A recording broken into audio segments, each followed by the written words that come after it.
Hey there! Welcome back to What in the ADHD.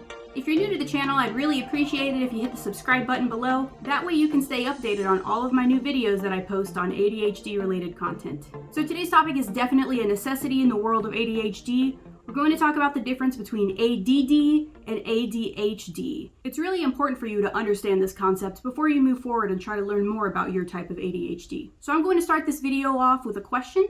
Let's see if you can answer it. What's the difference between ADD and ADHD? Did you answer with something along the lines of ADHD is used to classify people that are more hyperactive and ADD is used to classify people that are more inattentive? If that was your answer, congratulations, you are incorrect. No, wait. Before you hit the dislike button and X out of this video and never return to this channel, I would like to explain.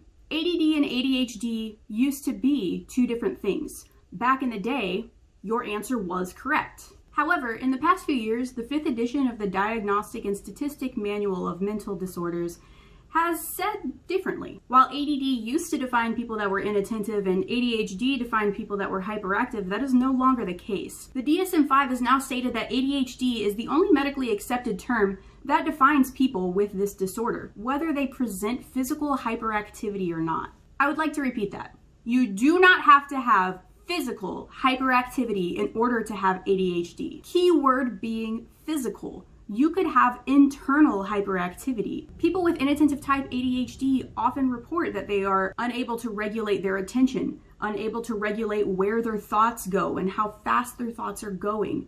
That would describe internal hyperactivity. You don't have to be bouncing off the walls and fidgeting with something to be classified as hyperactive. You could be mentally hyperactive instead of physically hyperactive. So, in short, ADD is not a thing. Anyone that has the disorder has ADHD, not ADD. However, ADHD does have 3 different subtypes. Those subtypes are 1. Hyperactive-Impulsive type or hyperactive type, 2. Inattentive type or primarily inattentive type, and 3. Combined type. And these people display hyperactive and inattentive characteristics. So let's talk about each one specifically. We'll start with the hyperactive-impulsive type.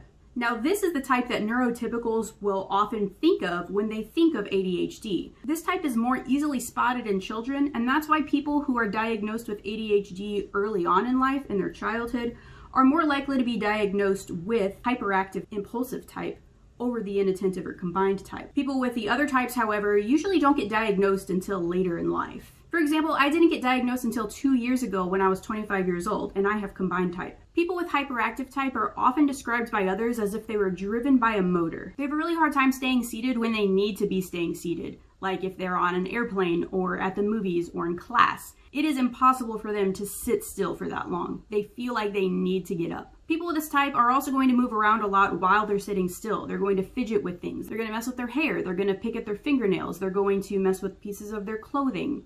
They're just going to move around a lot because they can't sit still. As people with hyperactive type get older, those types of symptoms kind of lessen, and they're more likely to do things like interrupt other people, talk a lot. They're going to be really impulsive with things, whether that's physically or verbally. And then there's the people with inattentive type. This type usually isn't diagnosed until late adolescence or adulthood. The diagnosis usually comes about when the person gets into high school or college or a job that demands their focus and attention, and they realize that they're having extreme difficulties with it. So people that have inattentive type, while they may not be physically hyperactive, they are very internally hyperactive. They have a really hard time paying attention to important things. They could go into something knowing that they need to pay attention and give themselves a little pep talk, and then they completely zone out during the entire talk. These people will also zone out during conversations. I've even gotten to the point where I nod along and I ask relevant questions, and then I later realize that I wasn't paying attention to anything the person was saying to me, and I can't remember a single detail from the conversation. These people also struggle with staying organized, remembering important information or meetings or appointments. These people are going to lose and misplace a lot of things. Their keys,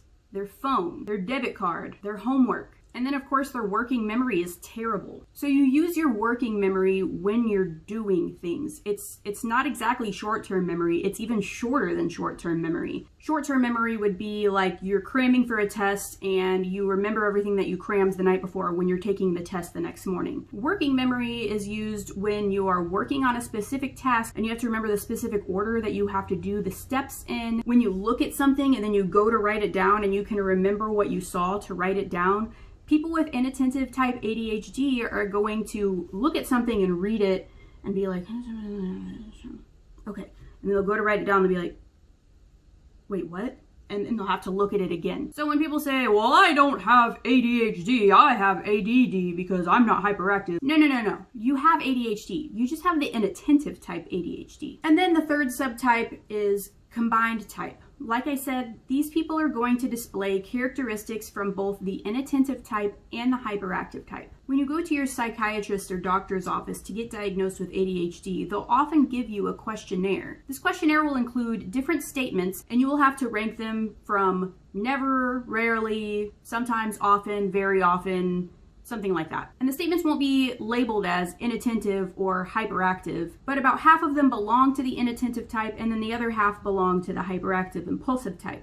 So the inattentive statements are going to be something like, I have difficulty sustaining attention during tasks. I avoid tasks that have a high demand for my mental effort. Whereas the statements that are more geared towards hyperactive-impulsive are going to be more along the lines of, I fail to wait my turn, I answer a question before the person has finished asking the question, or I struggle with staying quiet when I'm supposed to be quiet. I can post a link in the description to this video with an example of this type of questionnaire. I would like to note that I am not a doctor, I am not a psychiatrist or a counselor or anything like that. This information is readily accessible on the internet. I am not diagnosing anybody. I'm just providing information that anybody can access to hopefully help you better understand the difference between the three subtypes. 6 is the big number here. If you have at least 6 hyperactive impulsive type traits or symptoms or characteristics, then you likely have that type.